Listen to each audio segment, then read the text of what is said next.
this. So, thanks everyone for joining. This session is all about what is the importance of Linux in hacking, because hacking is a kind of a, one subject which is always, find its own place in everybody's mind when they are completing their bachelor degree. And this is the only thing where every student wants to become a hacker after completing their bachelor degree or after completing their 12th, right? So we are going to address the particular, issues with the mindset. There is nothing wrong in becoming a hacker, but there are certain requirements which people are not aware of. So we are trying to fill that particular gap here by doing this webinar where we are going to talk about hacking, a bit of it, and then later on we are going to move to uh, uh, the major requirement or minimum requirement which you should have to become a good hacker. So that's what we are going to discuss in this seminar. So basically, there are two speakers are available for this particular webinar, and first one is me, Vatsal Thakur. I am going to walk you through the certain points in this particular webinar. So I'm working as an associate director with the Prodi ones, and I'm taking care of the two different vertical. One is the training, and another one is product deliveries. So my major expertise are on OpenShift environment, where how exactly the OpenShift is working and deploying the OpenShift and managing the CI/CD pipelines and all those things. However, I have spent almost around about 4 years of my life on delivering the training. And we have another speaker, Shubham Katara. So Shubham, please go ahead and introduce yourself. Hi everyone, I'm working in Fraudulence Technologies as a senior site reliability engineer, and my role is to make sure that your servers are up and running. We make sure the applications you are deploying, they're always, they find the right place to be deployed on. We make sure that all the security loopholes they are found and we patch them as soon as possible, because over the internet you can never be too secure that yep, my applications are good enough. Apart from that, I also have been working for last 5 years as an instructor. So I've been working with different major components and companies all across the European Union, and from there I have realized it's pretty important to have your look about security, because if you don't, there are going to be consequences, and those are not pretty. So I'll be walking you through what can you do to secure your infrastructure, and honestly, how Linux as an operating system plays a role into it. That's what we're going to be discussing here with you today. Great, great. So, Shubham, before we starting, I think I have a one question for you. Have you ever thought of becoming a hacker in your life for initial days when you have completed your bachelor, just like other students?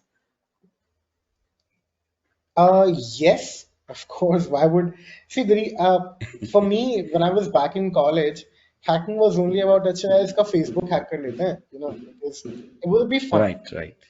Hacking back then was because we did not know about what needs to be done. We were looking for some softwares that could be helping us to achieve that, which was one of the most idiotic things to do. I mean, sure, there are softwares, but I did not have a knowledge of operating system. There was no knowledge of networking. How would you know, what basics you require when you want to become a hacker? So I was lacking that. That knowledge I was lacking in flesh and bone sometimes. Right, right.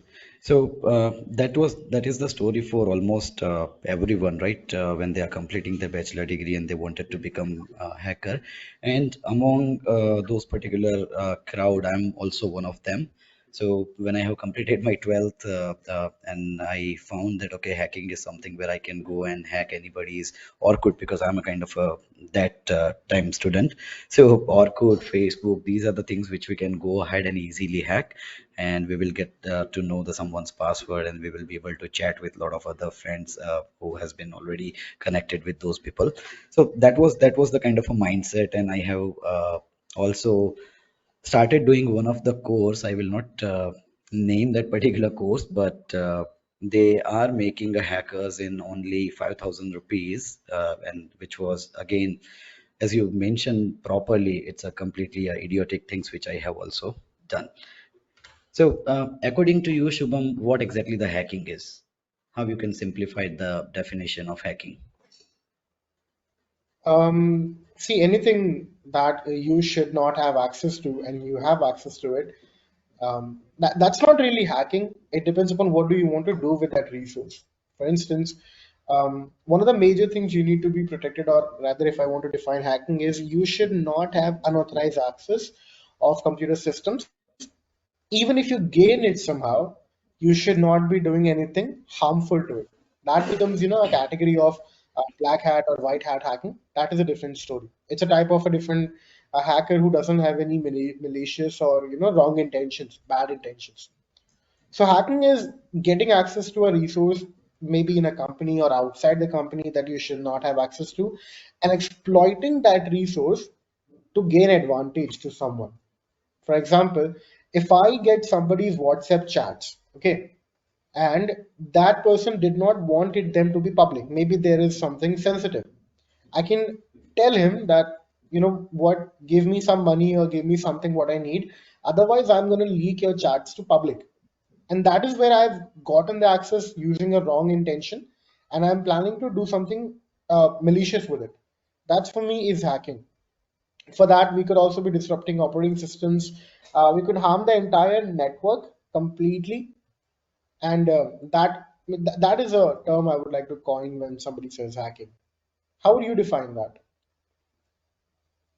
Yeah, so the more or less the same definition where there are certain, data which is a kind of a secured and or maybe the certain systems which is specifically restricted to use, which where we are going to gain the access of those machines. That is again one type of hacking, right? Now, I think when I will meet you next time, I'll keep my phone very password protected, as you mentioned, WhatsApp hacking and all. Do you have some chats like Okay. that? No, none of this. Right. Uh, okay, so when we are talking about the types of hacking, we need to understand when we are talking about the hacking, there are a lot of different types of hackings are available. So if I'll talk about two-liner definition of whatever the hacking types we have on the display here. So first of all, ethical hacking, which is a kind of a white hat hacking. So what exactly a white hat hacking is? So this is something which involves the testing and evaluating the security of a computer system or network or a specific device to identify the vulnerabilities and improve it defenses. So basically this is a kind of a way where we are using a hacking techniques in a proper way to figure out the loopholes of our systems or our devices, and later on we will implement the such securities to remove those loophole. That is a one type of hacking which is white hat. Now, when we are talking about black hat hacking, this is a kind of a person like a Shubham who has recently mentioned that he is going to take access of WhatsApp, and also this is a completely illegal and malicious hacking, we can say, where the hacker will try to exploit vulnerabilities for the personal gain or to just doing some sort of a harm to the other user. That is what is exactly known as an black hat hacking, which is completely considered as an offense and it is completely illegal, right? Then there is a gray hat hacking, which is in a simple term, basically it's a mixture of ethical hacking and black hat hacking.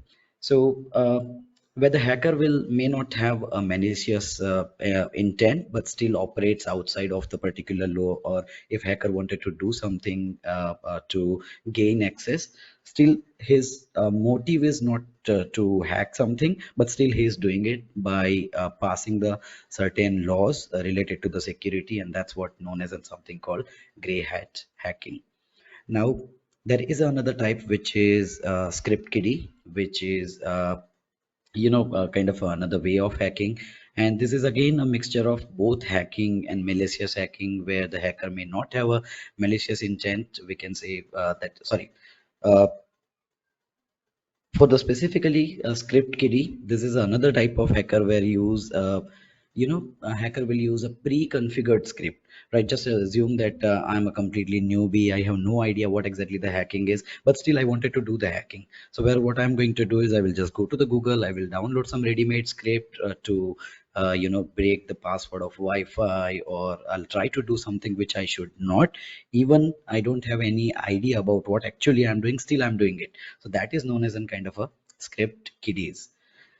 Then the another option which we have is social engineering. So this type of hacking involves kind of a tricking an individual into kind of divulging confidential information, or performing an action that compromise the security, right? So that is a one more option. Then the specific generally which is very popular right now and a lot of people are doing, which is our advanced persistent threat. That is another option. And this is a kind of a method where it required a lot of planning, because this mechanism will be used specifically to get the access of a certain corporate, or to harm certain government organization, where you required a lot of long-term planning, where you are continuously targeting certain organization, so that you will get access to the data which is there in the corporate, or the again government bodies. So that is what another option is. And the another one which is very popular right now because of the crypto mining and all. So crypto jacking is another option, where what people are trying to do is, I'm sure everybody has heard about the crypto mining, right? So what exactly the crypto mining is? Crypto mining required a lot of CPU and memories in order to do that particular mining, or in order to do that particular transactions. So that's where what hackers will do is, they will get access to your machine, and they will access your CPU and your memories resources, or basically simply your computer resources, in order to do their own mining. That is what exactly the uh, another option which we have, which is known as in something called crypto jacking, right? So these are the different type of hackings which we have available, or well known hacking methods or options are available. Now, the question is, everybody is saying that I wanted to become a hacker, but they have no idea that Linux is basically something which is a core of any hacking. Whether we are talking about, getting access to some sort of a Wi-Fi, or if you want to do a brute force attack, or whatever you are doing, like you want to do a network scanning, all those things which you are doing in hacking, and whatever the tools are there which is supporting your hacking, that's where Linux is the one which is playing a very major role. Now, the question is how Linux is playing a crucial role in the hacking world. So there are certain, benefits are available, which is specifically coming from the Linux world itself. So the first benefit which we are getting is Linux is a completely open source operating system. So which means that the code is available for anyone to use. They can able to modify and distribute the code. This is why Linux is so popular among the hackers. They can access and use the code to identify and exploit the vulnerabilities in the particular system. So that way Linux is very popular in a hacker world. Why? Because they can able to modify the code, they can able to tweak the code according to their specific requirement of hackings. That is the one thing. Another option is security. So Linux isn't considered as an one of the secured OS, and it has several built-in security features are available, like firewall, encryption, password protection, and SLNX, and a lot of other options are there. So moreover, Linux has a large community of developer who are constantly working to improve that particular security, right? And when we are talking about the security, obviously there is always and always loopholes are available. So what people will do is, people will figure out those loopholes, and they will try to access the machines using those loopholes. And as we know that almost 90% organizations are right now relying on the Linux itself into their enterprise world, right? So we are going to see certain slide in upcoming discussion, where you will see that a lot of industries and how many people are using Linux in a number of different way, right? Now, The another point, which is another function of Linux, we can say, where we will be able to customize everything. So Linux is a highly customizable, and hackers can modify the code to suit their specific needs. They can also add a number of different tools and script to the operating system so that they can able to create a specific operating system for the hacking purpose only. So one of the great example which everybody has heard is Kali Linux. So when you install the Kali Linux, you will be able to see the lot of script and tools which is basically helping you to hack, or basically to perform a certain hacking operations using that particular operating system. So that is the biggest, or that is the best example of customizability. Now, uh, versatile Linux can be used on a wide range of devices, right? So it's not, there is no limitation that you can only install Linux on a specific hardware. You can install it into your laptop, you can install it into your servers, you can install it into your embedded systems. So these are the number of different flavors where you can install your Linux according to the requirement. So that is what exactly defining the versatility word in a hacking world.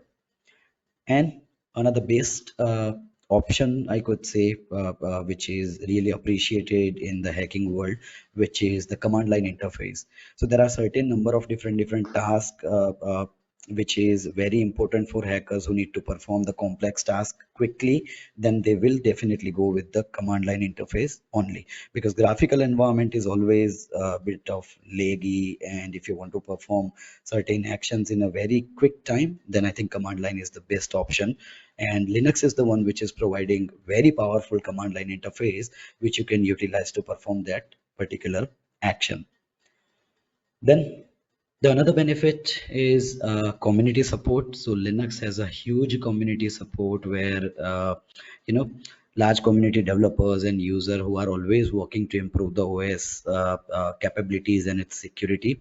So this community is a valuable resource for hackers who need help and advice to perform certain actions. So that is the reason why Linux is playing a very major role in terms of the particular hacking world.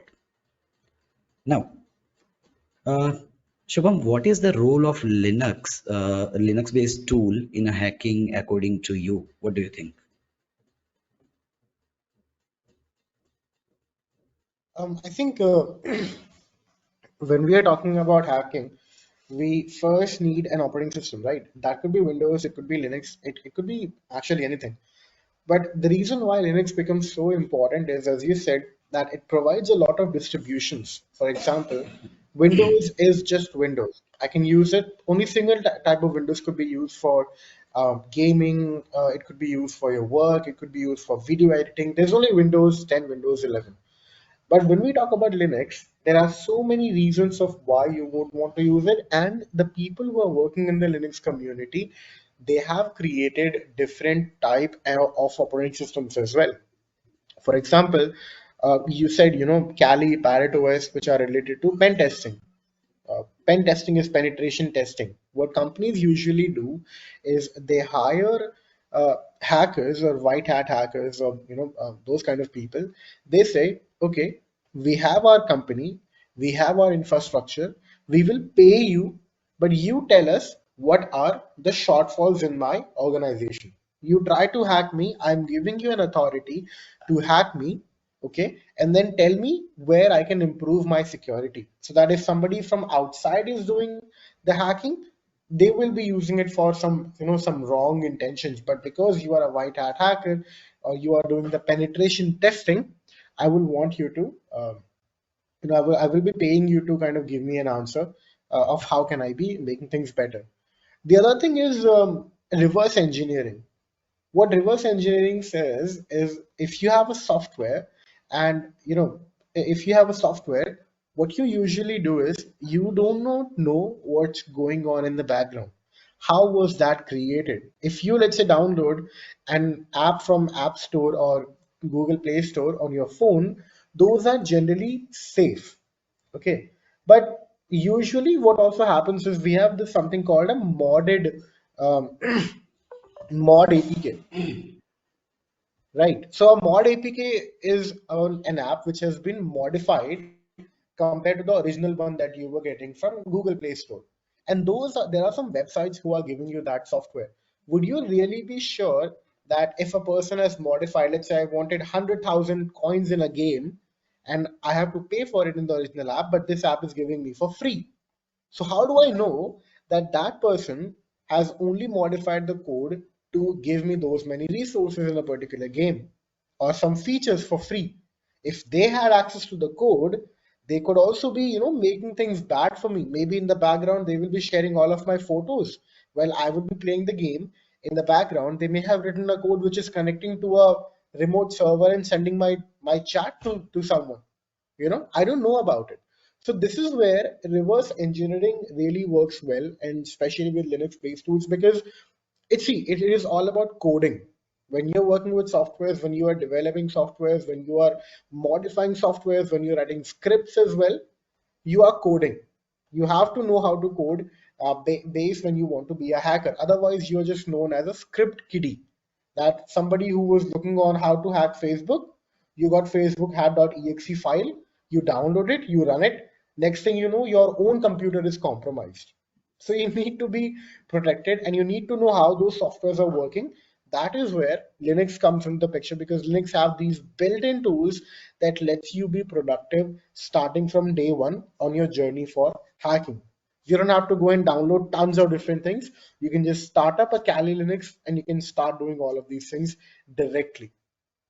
So it saves a lot of time and efforts, and your efforts will be put in an actual working environment rather than trying to find out where those resources are. Okay, Does that make great. sense?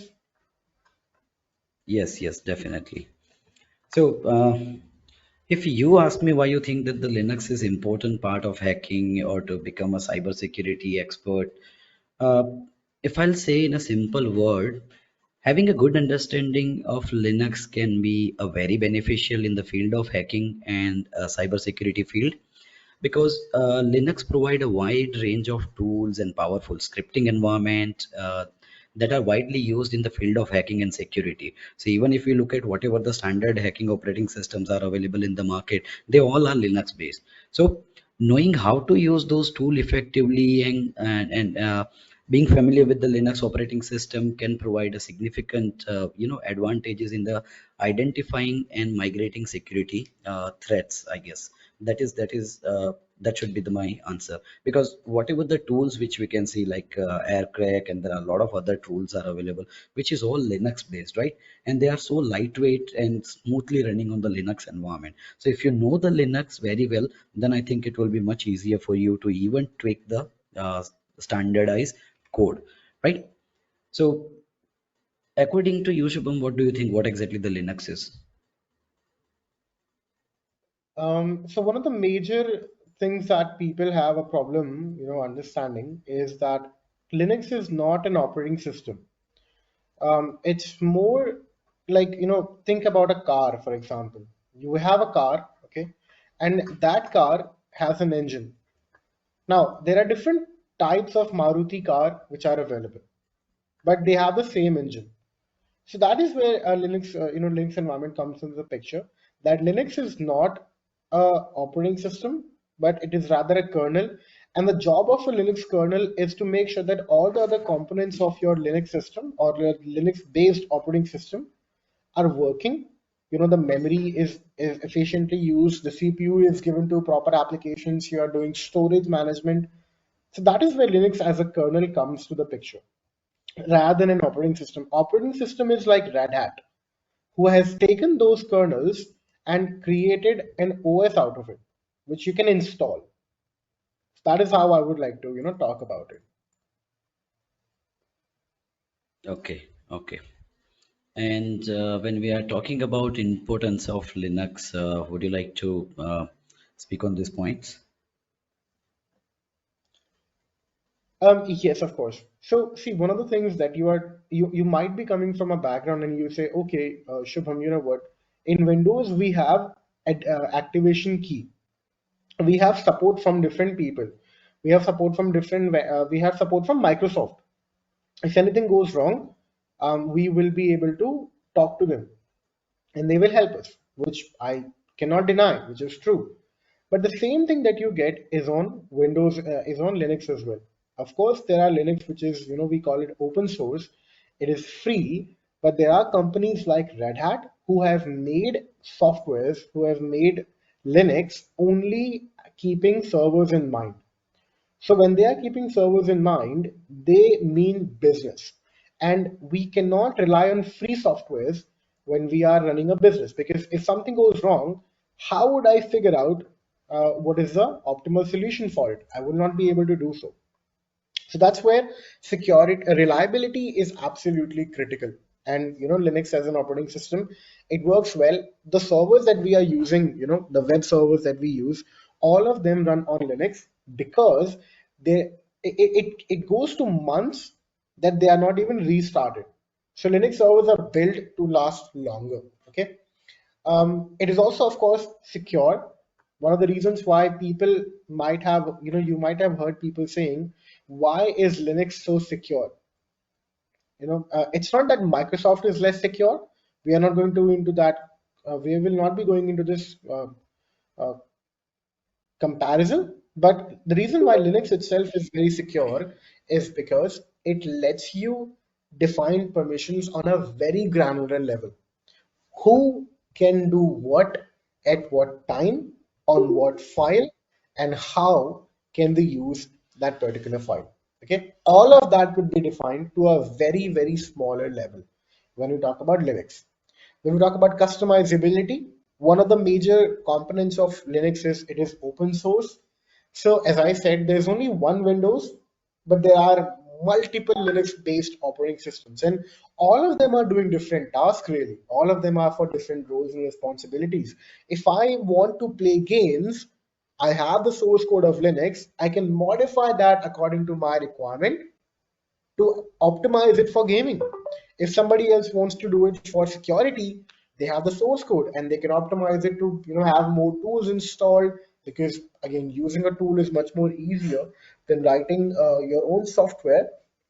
And that is where Kali operating system comes into the picture, which is again a Linux-based operating system. So that is where customizability and open source softwares will go hand in hand. We also have a community support, because Linux is a major player when it comes to servers, and we have so big of a community where people are always ready to help you, and that is also for free of cost. See, Microsoft charges on a support. Microsoft charges on activation key and for the support, but because Microsoft is not open source, Microsoft is closed source. People do not really know what is happening in Microsoft OS unless it is the people who have developed it. And the people who have developed Microsoft Windows, they will ask for money because they understand the source code. That's how Microsoft generates its revenue. But when we are talking about Linux, because the source code is open, you might not understand that code, but somebody else would.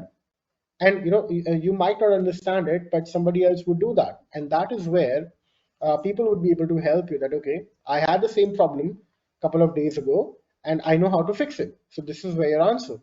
So our community support is extremely, extremely good when we talk about Windows, and when we talk about Linux, for example. So that will be my primary guesses of why, or my suggestions of why would somebody want to be using Linux, or as an importance of Linux. Right, right. So yeah, and when we are talking about the Linux has huge number of distributions are available, right? Like more than 5,000 plus OS are available, which is based on a Linux. So some of the popular example which we can see here, like CentOS or Debian or Ubuntu or Fedora, SUSE, Kali Linux, Red Hat, these are the basically options are available in the market, which we can go ahead and install it into our machines. Now, when we talk about the Linux, I think Linux is everywhere. I think we cannot say that, okay, this is something where Linux is not involved, including our phones, right? If you are an Android user, that is nothing but the Linux only. When we are talking about, as Shubham and I'm completely aware of the situations where we can see that we are working with a lot of banks in India, right? And almost 95% banks are using a Linux as in their base operating system. lot of stock exchange, like you are working in one of the UK organization which is providing insurance and stock-based solutions. So that is also completely based on a Linux itself, right? Uh, Hospital industries or school industries or vehicle industries or cab or shipping industry and flights and everything is nowadays working on a Linux itself. So that is basically, if you look at this particular image, this particular person is chilling at his home and watching the TV. So that TV itself is based on the you know web OS or something which is based on the Linux itself, right? So everything is now covered by the Linux only, and that is what the popularity of a Linux. Now, everything start from Linux itself. Whatever your goal in your life, whether you wanted to become a system admin or serverless admin, or you wanted to work with the container and orchestration engines like Kubernetes or OpenShift, these all start from the Linux itself. So whatever your end goal is, there is a specific and strict requirement that you should know the Linux, or you should have a basic understanding of a Linux in order to learn anything, or in order to become anything, whether even if your goal is to become a DevOps engineer or security expert or a good hacker who can basically help a lot of organization in order to prevent from a lot of attacks and all, right? So Shubham, if I wanted to start my journey with a certification, or if I wanted to make myself comfortable with a Linux, what do you suggest?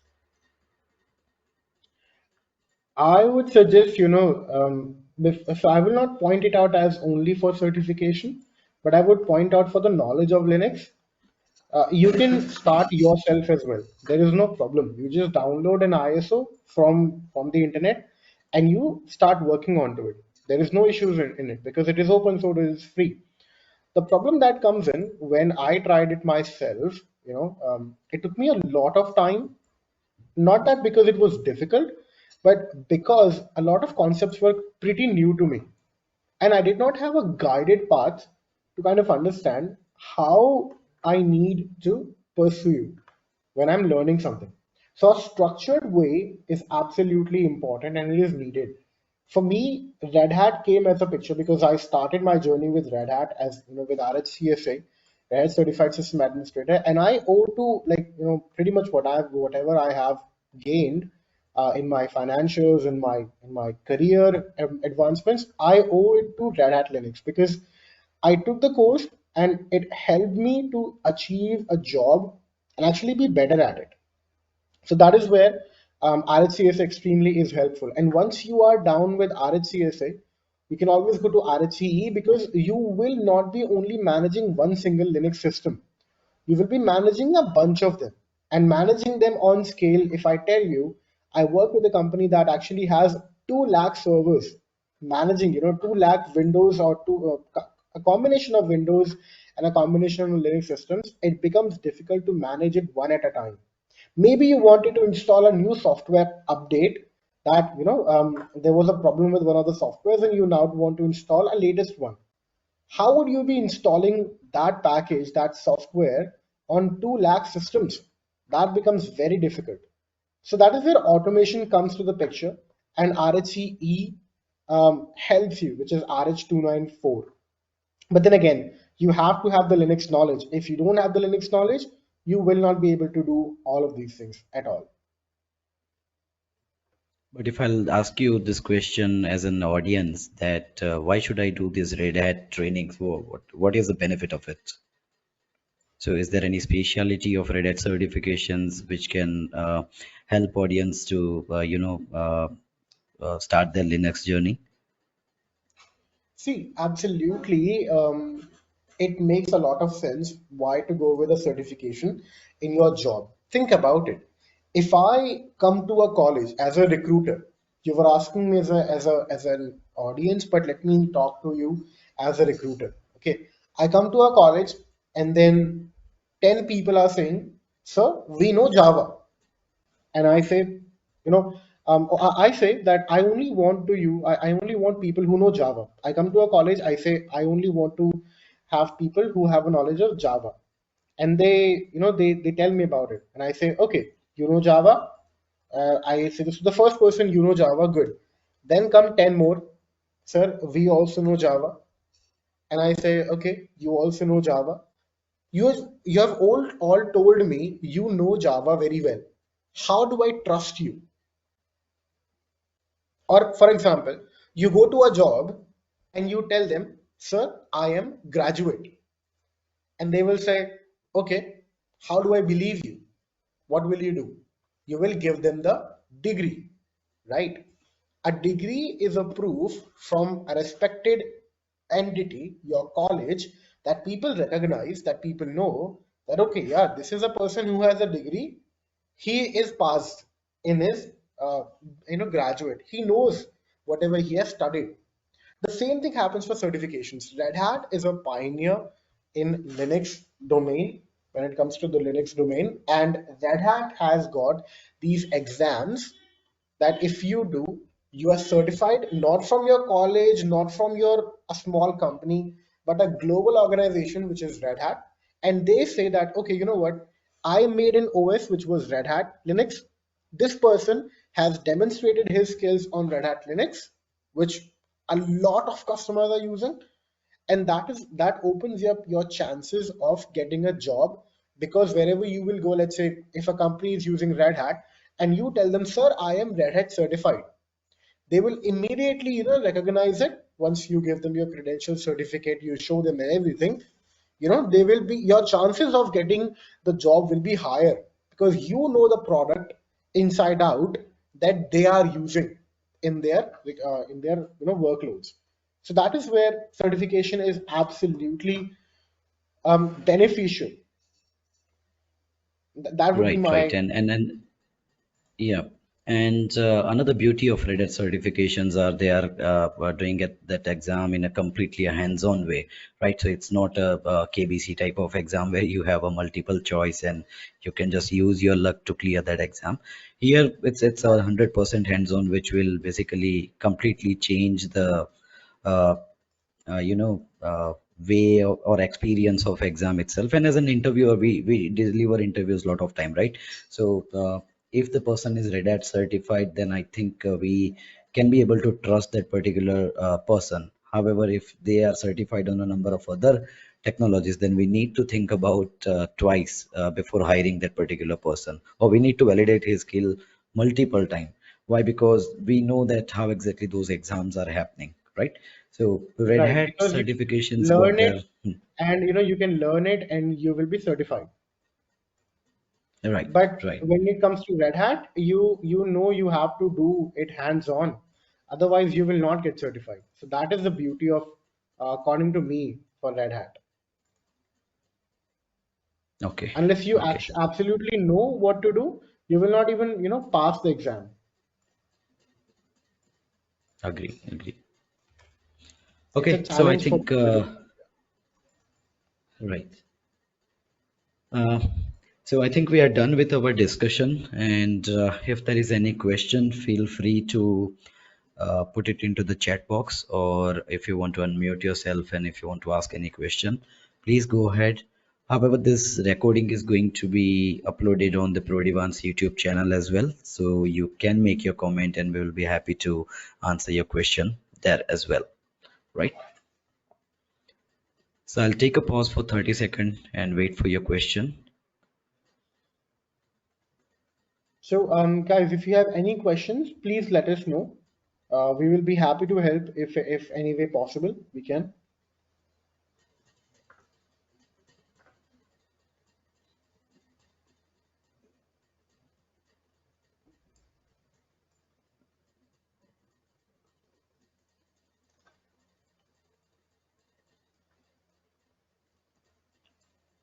Okay, Shubham, I think that's all. No question from anyone. Uh, thanks, Shubham, for your time, and thank you everyone for joining this session. And hope to see you again next week in another session related to the security, which we are going to deliver at the same time. I think around about 11 or 11:30. So thank you everyone. Have a good Thank day. you so much. Thank you so much, sir, Thank you, for having everyone. me. Have a nice weekend. Thank you. Same to you.